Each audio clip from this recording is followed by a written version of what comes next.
Hey everyone, so this is a new series that I'm trying out. It's experimental. I will be doing monthly tarot readings for all of the different zodiac signs. So feel free to watch your sun, moon, or rising, or all of them if you actually have the time to do that. There will be extended versions and those links will be down below. This is a collective reading, so keep that in mind when you're listening to it. Take what resonates, leave what doesn't. If your sun sign isn't feeling like it's resonating with you, then maybe check out your rising sign next or your moon sign. So given that it's a collective reading and it's not one-to-one, it's not tapping into one exact person. So if you do want something more specific, you're welcome to book with me, but that will also be a link down below in the description. So because this is new and experimental, this is my first set of videos this month, I'd love to know how to improve this and how to make it more valuable and what you guys really think. So please let me know down in the comments as well what resonated with you, what things you'd like to make sure that I keep so that as I'm experimenting with the format that I don't take something out that a lot of you really like. So, and also if there are things that you have perhaps seen with other readers that you have enjoyed and you want to see if I can incorporate that, please let me know. One other thing I want to mention besides all of that is that we are self-determined and not predetermined. And my belief is that the tarot is a really useful tool to have messages or omens come through, which is why I say take what resonates and leave what doesn't. But we're all ultimately making our own decisions. So if you get a message in tarot that has you consider maybe shifting course, or it affirms something for you, great, fantastic. Just know that we all are the masters and creators of our own experience. So take with it what resonates and works, but really give it some thought. And, you know, I'm not a person who advocates for letting any one piece of these types of technologies dictate completely what we do without giving it its proper thought and really sitting with our emotions and deciding for ourselves what actually works best. So just really want to put that out there to make sure that you're considering that as you listen. Other than that, if you want to make sure that you don't miss any of these going forward, please like and subscribe. It helps me to continue to know that this is something that you want to see. I'm also considering doing full moon and new moon readings. I might even start to do bi-weekly depending on what people want. So again, your feedback is what really lets me know how to structure these going forward. So here's to the first month of trying these out, and I look forward to seeing more of you guys. Thanks. Hey Aries, welcome to your February reading. So the decks that I choose from month to month, each video may change, so you might see different decks come out. Also, the format is going to shift depending on the kind of feedback that I get. So if there are particular things that you really like about your reading, certain types of cards that you like that I'm bringing in, then feel free to let me know in the comments below. Also, if you've seen things with other readers where they've brought certain elements in that you really enjoy or appreciate, let me know so that I can continue to improve these as time goes forward. It's my first video that I'm doing like this on YouTube, so let's just go ahead and get started. Let's take a look at first what's going on. What's the theme of the month for Aries?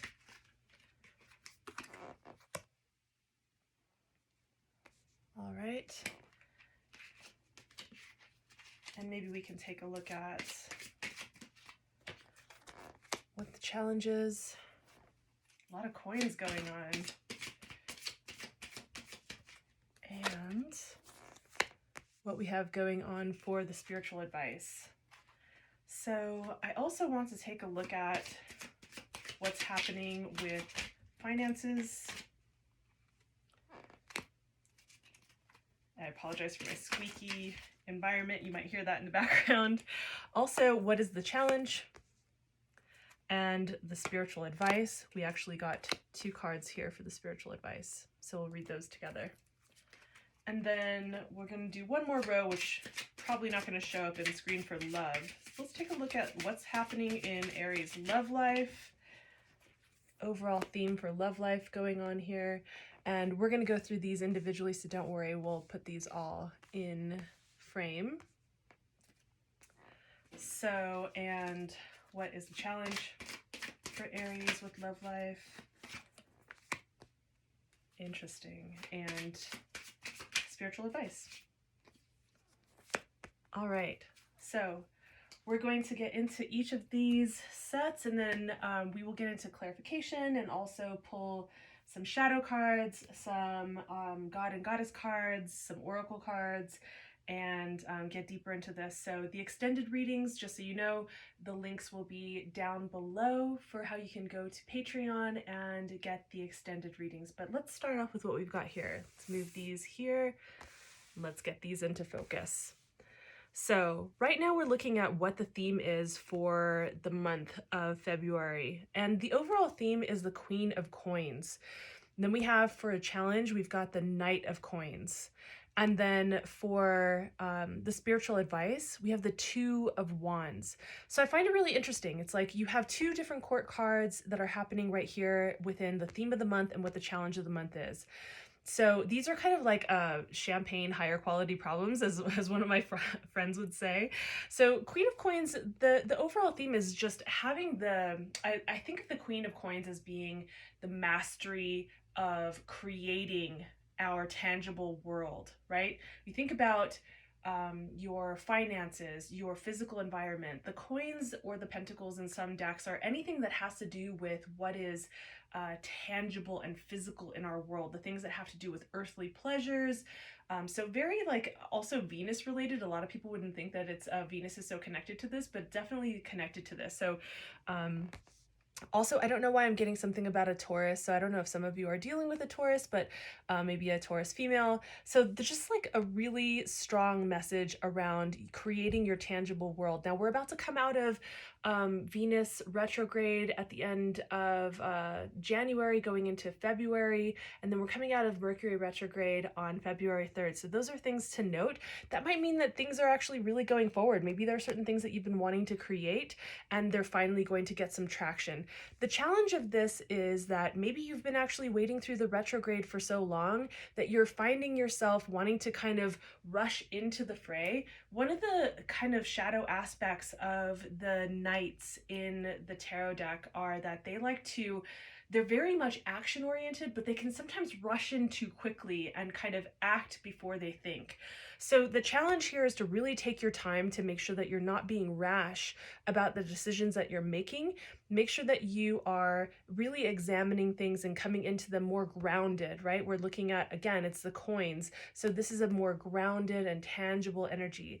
So then we have your spiritual advice. Your spiritual advice, if you look here, he's actually holding the world, which I really love. So the spiritual advice that you have here is like you have the paths in front of you, right?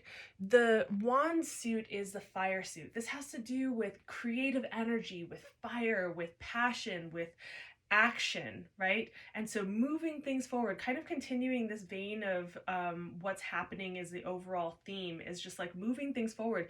And right now, especially coming with everything coming out of the retrogrades that we're coming out of, coming into the beginning of this month, is the energy starts to kind of roll forward. Even when planets come out of retrograde, they're still a little bit sluggish and slow before they kind of pick up momentum and speed. So things are starting to pick up, and right now it's kind of like you have everything available to you, and you can choose how you creatively want to put your passions out into the world, how you want to create your world. What world do you actually want to create? Which one is it, right? What are you actually looking to feel in your world? Maybe examining which path you want to take and then actually choosing that path, right? So that I think is good for now. I'm going to leave that there, and then I want to come back around to it depending on what we see in the other cards. So let's move those aside for the moment, and let's take a look at what's happening with your actual work life. So when we focus in a little bit further, we're taking a look at, we had these two together, so let's like keep those together. So we have the overall theme is the Six of Pentacles, the Six of Coins, which again is carrying forward that very, very grounded and earthly and tangible kind of theme that we're seeing already kind of come forward here, right? The Five of Coins is actually your challenge card, and then we move into your spiritual advice, which is two-part. We have the King of Swords and we have the Six of Cups. Now, we'll get back around to this. I find this actually really interesting, but let's take them one at a time. So first, let's take a look at over here with the overall theme. Now, the Six of Coins is about the distribution of your talents or wealth, right? So we're looking in here and it's being weighed out. You can see the Libra scales. I'm not sure if you can actually see that with the camera view. By the way, just so you know, I am going to be getting a better setup for these as time moves forward, but for right now, hopefully you can see the details in the cards. You see the hands that are actually here of the people kind of pouring out their hands and asking for assistance, right? How do you distribute your talents and your gifts in the world? Wealth is being distributed and being distributed equally, right? You see that the scales are not weighing heavier on one side or the other. They're actually weighing out as equal. So there's equanimity, there is an equality, there is a fairness about the way that things are being distributed and also reciprocated as well. You know, not just how it's reciprocated here, but reciprocated for yourself. How are your talents being received and how are you giving them out to the world, the community, the collective? How are you also distributing your time? Like if you think about how we look at wealth, wealth isn't just money and finances. Our time is our wealth, right? Our attention and our focus is our wealth. Our talents, our gifts, our passion, our purpose, how we give that out into the world, that is actually wealth as well. So how are you distributing that? What is the balance and reciprocation there as well? That's an overall theme, and I think that's a really important one and a good one to think about. Then we take a look here at what the challenge is. Now, one of the things that I find really interesting about the Five of Coins, Five of Pentacles, is like, you know, you see this person who's out in the cold and weeping and the victim and so sad. And they're right in front of this open window with warmth on the inside, right? It's snowing, the scene is there.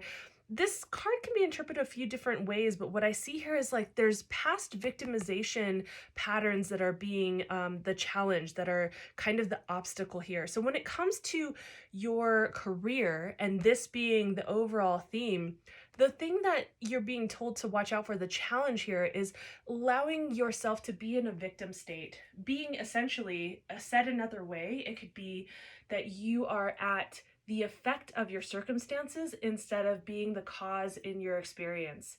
So if you are letting your circumstances dictate to you what is possible, as opposed to seeing the world as everything is possible and deciding what it is that you want to create, deciding how it is that you want to distribute your talents, your wealth, your time, your projects, whatever it is, into the world, seeing the possibility and actually moving forward on that, as opposed to seeing the world as like, oh gosh, maybe I'm getting something about like in the recent past you might have had some loss, something that you feel a loss about, and so maybe it has nothing to do with your career. Maybe it's a loss on a personal level, a friendship, a relationship, a loved one of some kind, right? So in that loss, it's like the world is dark, the world is bleak, the world is sad and cold, where really there's remembering to just look up and go inside. There's the possibility right there. So that's something to actually pay attention to. And we have my cat trying to come in. She likes to come in during tarot readings that I do. So she definitely wants to highlight that. And so we move from the challenge into what is the spiritual advice, right? And so we're taking a look at the spiritual advice, and what do we see? We see the King of Swords and the Six of Cups. Now, swords, we haven't had that show up yet in this particular reading. Swords are about clarity of thought, right? It's actually the analytical mind. Sorry, that's my cat one more time.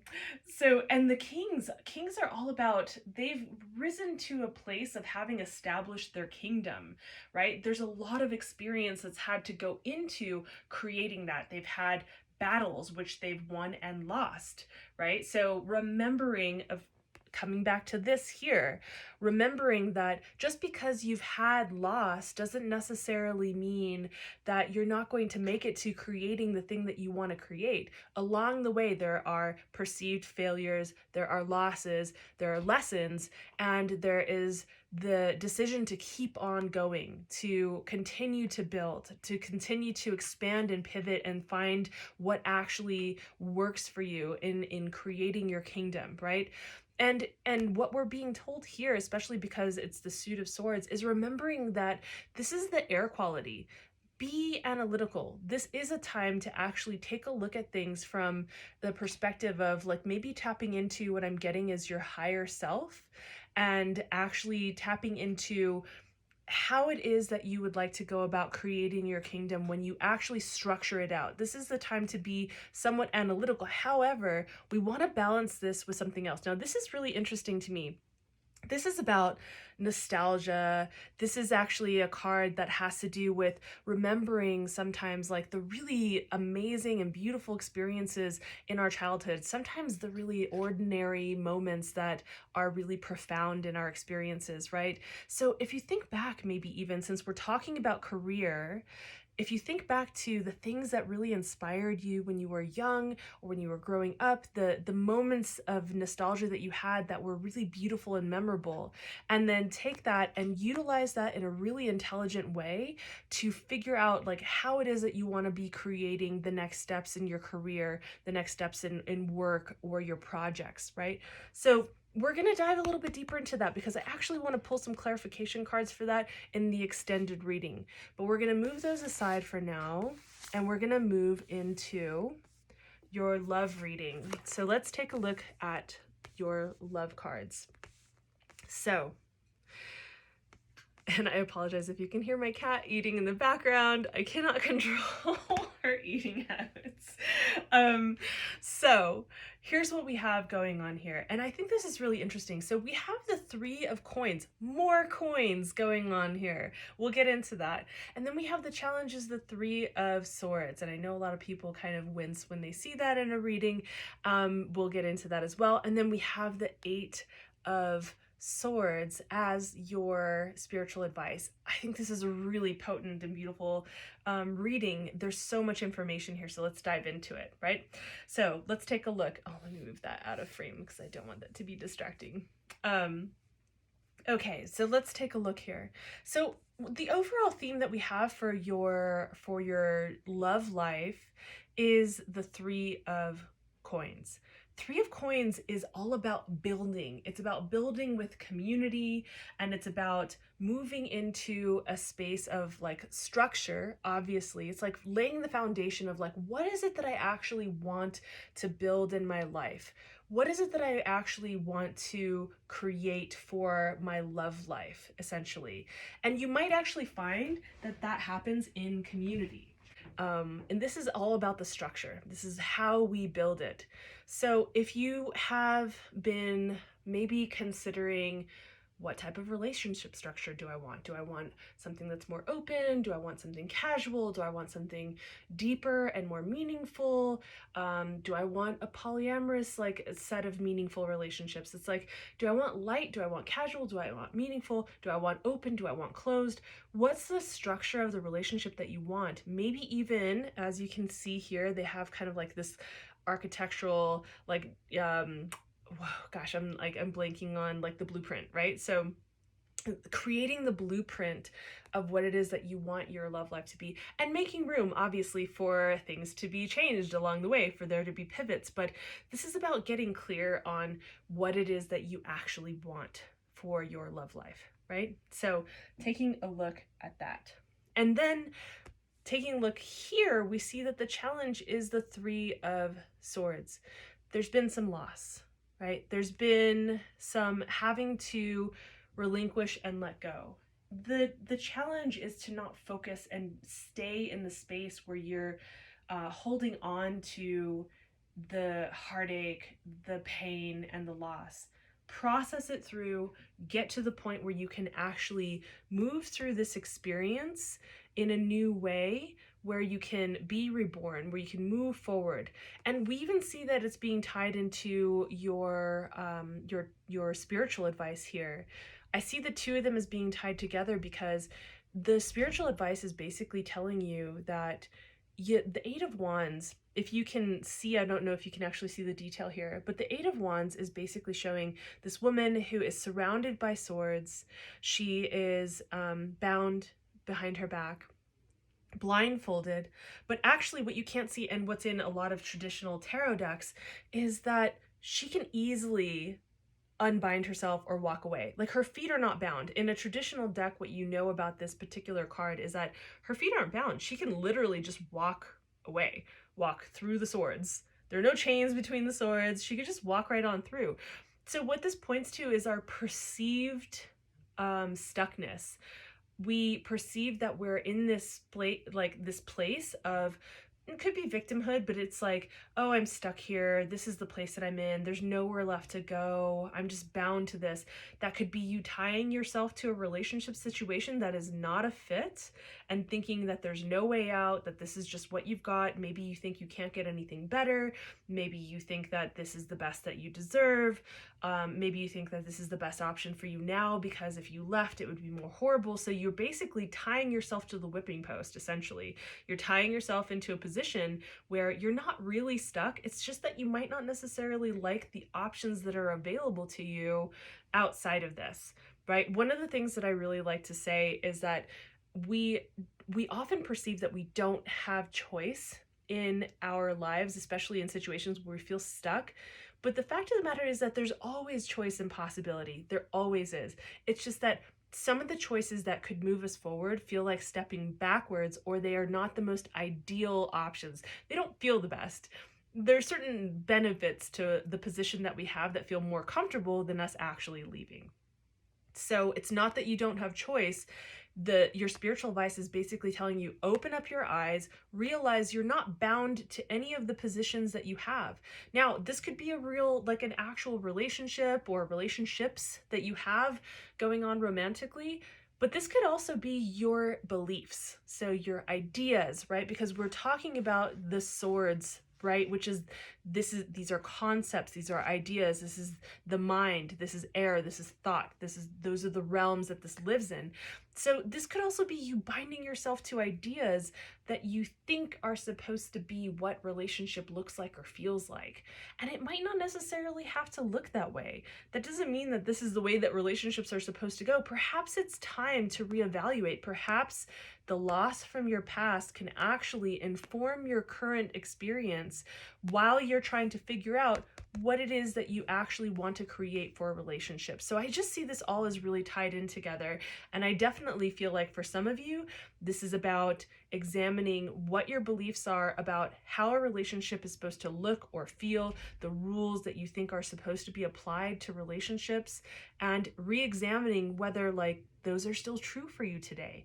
Is that still so? Is it worth it, maybe even valuable for you to step outside of those ideas and explore something different, maybe to create something else? When's the last time that you actually asked yourself what your non-negotiables are, what you want and don't want in a relationship, what you would really love and what would be nice to have? Starting to look at that again. Some of those might be outdated, believe me. I've done this myself every so often periodically, and I've realized I should have done it, revised what I thought I wanted a long time prior to that point. So these are some things to look at with regard to your love reading. So with that said, we're going to pull everything back up on here, and I know that some things are not going to necessarily be in view. One of the things that I'm going to be getting hopefully in time for next month's reading is a setup where I have a bigger aerial view. So in the meantime, I'm going to place these out as close in the camera as I can, and we're going to pull some clarification cards.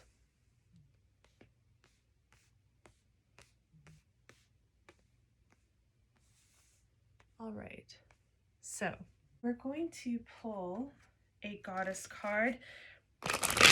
And just so you know, whatever your belief structure is, I don't like to impose beliefs on other people. The way I see the God and Goddess cards is that these are archetypes that have certain kinds of qualities that are giving us advice for how to move forward, what we can embody, the different kinds of strengths that we can embody, the things that we can look out for in our shadow aspects. So that's the Goddess card that we're going to have.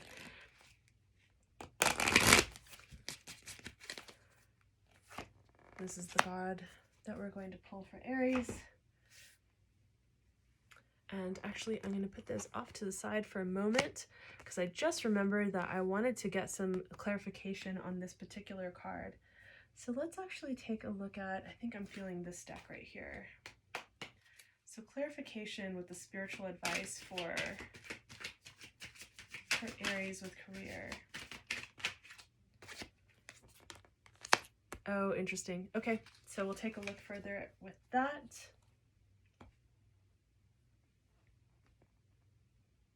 And then I would like to take a look at, we're going to pull a shadow card, and this is going to be all aligned with these particular challenge cards. So like overall, what is, and if those of you who aren't familiar with the shadow aspects, shadow cards can really just be showing you the aspects of ourselves that are disowned, the aspects of ourselves that we usually turn away from. Often they trip us up in life. People call it self-sabotage or different things, but they trip us up because we are not actually looking at them, facing them, addressing them. They kind of run the show in the background and create all kinds of havoc. So it's good to take a look at that and become aware of what's there, right? And then we're going to take a look at also overall some spiritual guidance from your guides. So just tuning into Aries. All right. So there's our spiritual guidance here. Okay. And I'm realizing that I'm probably going to arrange this differently come next time. So actually, let's move these out of the way. Please forgive my arrangement of this. I would love to have more space for these readings. So I will be getting a different rig, but let's just put in frame what we're going to be taking a look at. The Goddess card, the God card, those archetypes, shadow, and more spiritual advice overall. And then I would love to get, just like for the journey for this month for Aries, where is this leading to? Where is this taking you? Where are we going? Aries, what's on deck? Okay. And then we're going to pull one more, which I'm really excited about. Oh, this one popped out. And this is going to be a rune card, and I find them to be very instructive for how we move forward in life. So that is your February reading, Aries. If you would like to go a little bit deeper and go into the extended readings, like I said, the links will be down below for how you can go to Patreon and purchase that. I have them priced. Sorry, I have them priced at a really reasonable rate because I am experimenting with this format and I want to see what works. So definitely feel free to leave me some feedback. Let me know what you loved about this. Let me know what you would like to see more of so that I can continue to improve it. And also, if you want to make sure that you don't miss these going forward, please make sure to like and subscribe, and I will see you guys next month for March.